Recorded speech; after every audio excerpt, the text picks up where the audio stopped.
Hi there, and welcome to this Temple of Shred lesson on the 8th string guitar, scales and intervals. So in this lesson, we're going to be learning about the G major scale and how it applies across the entire spectrum of the 8th string guitar. This guitar is tuned to F sharp standard, which is just standard tuning. It goes like this: F sharp, B, E, A, D, G, B, and another high E. So typically, scales are really boring things put into little boxes and shapes and typically taught through the piano basically.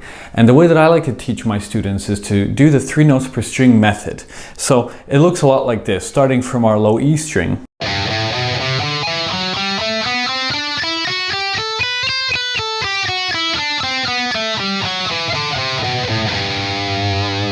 And that's pretty standard. You can kind of find that all over the place, but personally, when I was starting my 8th string journey, I didn't really know where to begin with that. So what if I have it on that low E string and the rest of the strings in standard tuning in E? I didn't know how to apply it, and that's what this lesson is going to help you do. Apply the scale throughout the entire 8th string guitar. So if we were to start playing the G major scale on our lowest G on an 8th string guitar, where would that be? It would actually be on the 1st fret of the lowest string, the F sharp string. And this is what it would sound like.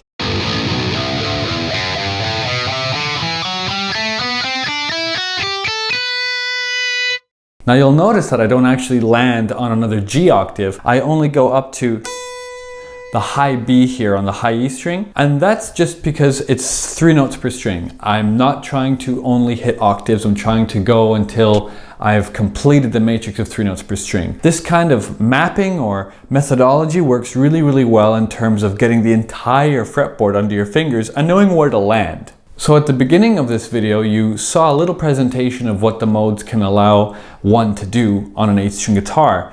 And this is basically the exact method that I use to learn the entire instrument in this way. For now, join me in learning these modes on the 6th string, and then join me in playing them on the 7th string and on the 8th string.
So as you can see, there's quite a lot of modes and movement going on the fretboard. And I think by this point, you should maybe start seeing something. Do you see a little bit of a repeating pattern? Let's move on to the B string. We're in the same key of G. We're just playing the major scale.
Great, so if you've been following along, you should be able to see by now that there's a lot of repetition going on the fretboard. We started on C Lydian, down here on the first fret, since that's a C note, and C is the beginning of the Lydian mode in G major. So let me pull this back a little bit. In G major, and in any major or any natural minor, there is 7 notes. Those 7 notes can be referred to as intervals. Intervals are really fun little devices that basically describe the nature of what scale you're playing. So in G major, for example, every single note is perfect. You have a 1 interval, a 2, 3, 4, 5, 6, and 7, and all those intervals are absolutely good to go. Major intervals, regular intervals, there's a few different ways to name these things. What you can start noticing is if you were to play, let's say, a G Lydian scale instead of a G major scale or G Ionian scale, you'll notice that the 4th note is actually raised up by 1 fret. Let me show you.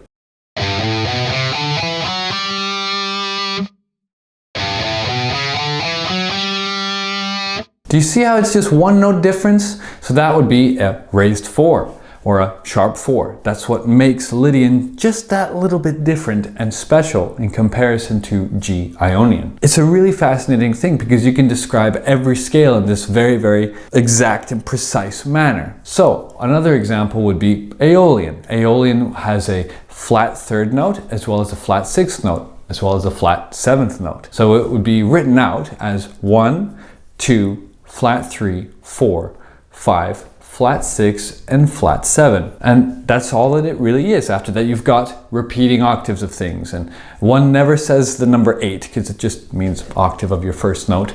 But there is 9, 11, 12, 13. Typically, it goes up to about that high because we only have so many intervals to play with on the guitar. But this is an 8-string guitar after all, so I'm sure that you will end up playing with those intervals, huh? Yeah, I mean, I do all the time. Finally, let's loop all of these scales on the 8th string, and I'm going to tell you why this is such a wonderful exercise after the fact. You don't need to skip through this, just join me on this one.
what a workout. That's so many notes, so many notes. So that's the entire G major scale on the 8th string in standard tuning, so it's very satisfying. So what's the purpose of learning all those notes? Really, it turns to help to know where you're gonna land. That's kind of the way that I like to look at it. From an improv point of view, from a chord developing point of view, from an alternate picking point of view, from any point of view, it's really great to have your scales down. And when you're on an 8th string, you have another 2 strings that you are playing these scales on, which means you have another 2 strings that you're making more repetitions on. I firmly believe that when you play on an 8-string guitar and you use all of the strings, that you get a lot more practice out of it than rather just a 6-string guitar. The same can be said for when you switch tunings to drop D or drop C or C sharp this with the whatever and then open that. It really is all about exposing yourself to new information, but it's really fundamental and worthwhile to have a base of knowledge that you're developing with, basically, and that you've got as a firm thing in your guitar playing. Now, here are some little exercises for you to practice in terms of alternate picking for an 8-string guitar. This is something that I love to do. It's called double picking. We're going to double pick through a couple scales here.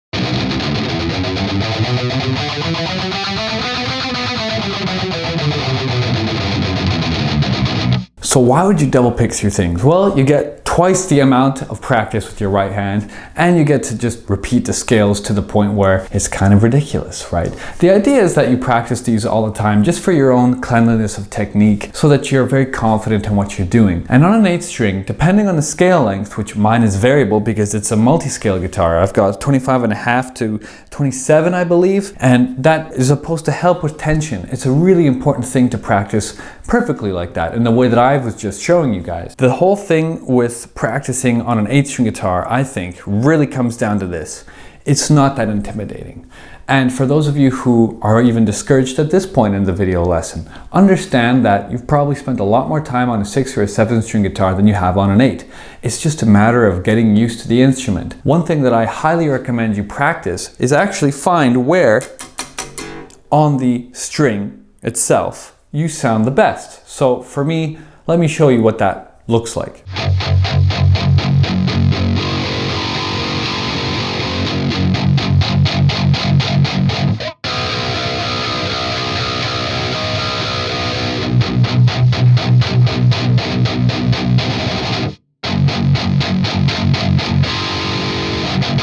Do you see how I was hunting for the exact spot in which the guitar sounds the best on that string with that amount of tension? It's all about finding that spot, I think, and practicing from that perfect point of view. Really, it's invaluable. So now when I do my down picking and chugging riffs, I know where to mute on this guitar as opposed to on a 6-string where it might be completely different in relation to my pickup, in relation to the bridge itself, because everything is slanted. Even on a regular straight scale extended range instrument like an 8 or a 7-string, it's really important to find that exact spot in which the string sounds best. Typically what happens is, if you're learning a lead guitar part, your hands tend to go towards the neck pickup. It's just a matter of comfort and a matter of keeping the tension within the hands as perfect as possible. That's what I've noticed over the last 15 years of guitar playing. Whenever I'm up high, I really want to pick a little bit closer to the neck pickup. It just sounds a bit sweeter and a bit fuller and a bit rounder without sounding too shrill on the really kind of end of the string here. So in terms of creating a really good practice exercise for yourself with these scales, to try to keep it musical after all, what I really recommend is the 2-3-1 method. Now, what is that?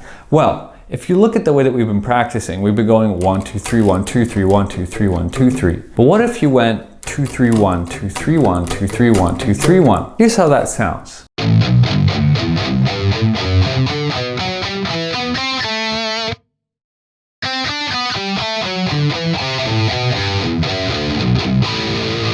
So the whole point of that is to illustrate that you can change everything with just where you start the actual scale. It's a really good thing to have the matrix of these notes down. And as you probably have also noticed, it is really just 3 shapes that you're playing. You're playing a very wide kind of a major shape, let's say that's the first, third, and fifth fret. You're playing like a minor shape, which is the first, second, and then a flat 3 shape.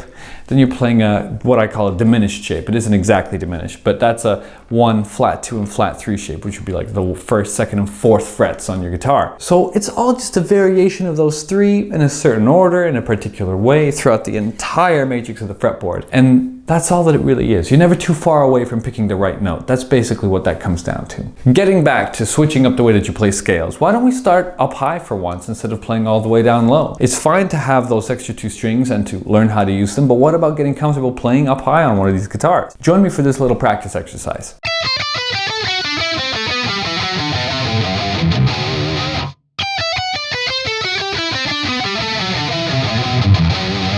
You see how that feels odd in the hands? It's because you're starting on the pinky finger this time. That's really all that it takes sometimes. When you add in double picking or picking triplets or picking quadruplets or quintuplets or sextuplets or, you know, the list goes on, it changes the way that it feels in your hand. That's the big thing. Wherever you're feeling a challenge or resistance, that's where all the growth is. That's where all the learning is on the guitar. So let me show you an example of a riff that I wrote a little while ago that's got 16 notes in it, so it's perfectly circular, but does not feel very circular in hand.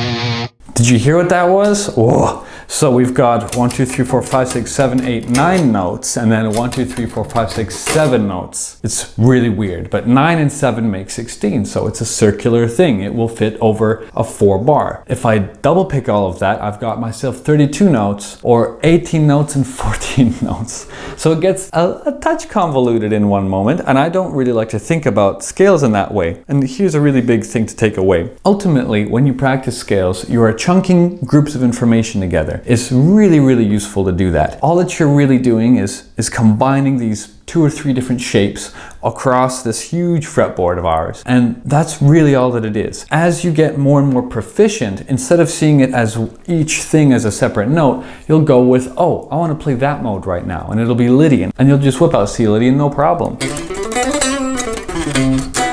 I don't think about it anymore. My fingers and my hands have memorized the scales to the point where I can fully trust them. So instead of thinking about everything as a sequence of like 1 note and then the second note and the third, think of it in chunks of 6, chunks of 8. That's what that little 9 and 7 exercise is supposed to show, because 9 is really just 3 times, and 7 can be 4 and 3, or 3 and 4, or 2 and 5, it really depends on how you want to subdivide things. But subdivisions are a really fascinating way to keep moving forward on the guitar as well. Subdivisions basically mean small numerical groupings of notes, right? Like I was saying, 3 and 4, that's 7. 9 and 7, that's the riff that I was just playing and I just showed you. Subdivisions are really, really interesting on the guitar, and they keep things musical. Let me show you one example of using subdivisions within the major scale, trying to keep it as interesting as possible. I know sometimes it can be a little bit, but the major scale is really important. Let's dive in.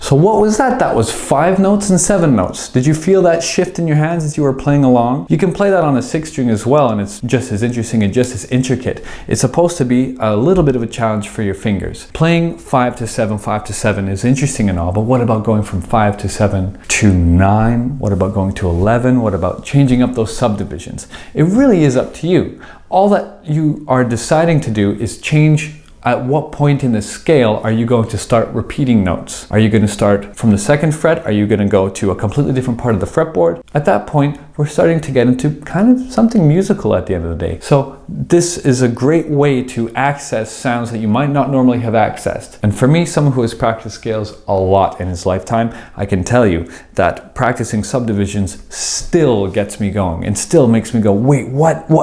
And I lose my place. And that's an exciting feeling because, again, wherever there's resistance or wherever there's a challenge, you're going to learn something. So to wrap up, let's do one final double picking bit of modes together and take it from there.